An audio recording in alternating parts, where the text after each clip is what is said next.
Diqqat! Shoshilinch tezkor xabar. O'zbekistonning qator hududlarida 28-yanvar kuni qor yog'ishi ma'lum qilindi. Assalomu alaykum hurmatli tomoshabin. Tezkor yangiliklardan birinchilardan bo'lib xabardor bo'lishni istasangiz, videomiz ostida bir dona like va podpisatsiya tugmachasini bosib qo'yishni unutmang. O'zgidromet 28-yanvar chorshanba kuni qaysi hududlarda yog'ingarchilik kutilayotganini ma'lum qildi. Unga ko'ra Toshkent shahrida vaqti bilan yog'ingarchilik yomg'ir qorga aylanadi. Harorat kechasi va kunduzi 2-4 daraja iliq bo'ladi.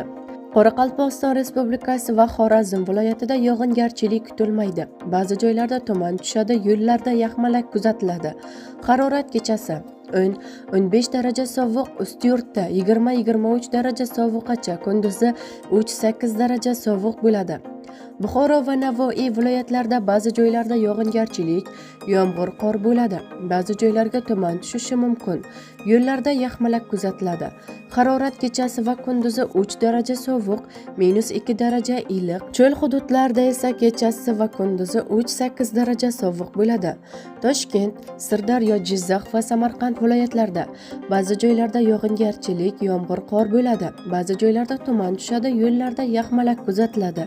Harorat kechasi va kunduzi 0-5 daraja iliq bo'ladi. Qashqadaryo va Surxondaryo viloyatlarida ba'zi joylarda yog'ingarchilik yomg'ir qorga aylanadi. Ba'zi joylarda tuman tushishi mumkin. Yo'llarda yaxmalak kuzatiladi. Harorat kechasi va kunduzi 2-7 daraja iliq bo'ladi. Andijon, Namangan va Farg'ona viloyatlarida ba'zi joylarda yog'ingarchilik yomg'ir qorga aylanadi. Ba'zi joylarda tuman tushishi mumkin. Yo'llarda yaxmalak kuzatiladi. Harorat kechasi 3 daraja sovuq, -2 daraja iliq, kunduzi 0-5 daraja iliq bo'ladi. Respublikaning tog' oldi va tog'li hududlarida esa havo o'zgaruvchan bo'ladi. Vaqti bilan qor yog'adi, tuman tushishi mumkin. Yo'llarda ba'zi joylarda yaxmalak kuzatiladi. Qor ko'chish xavfi bor. Harorat kechasi va kunduzi 0-5 daraja sovuq bo'ladi, deyiladi prognozlarda.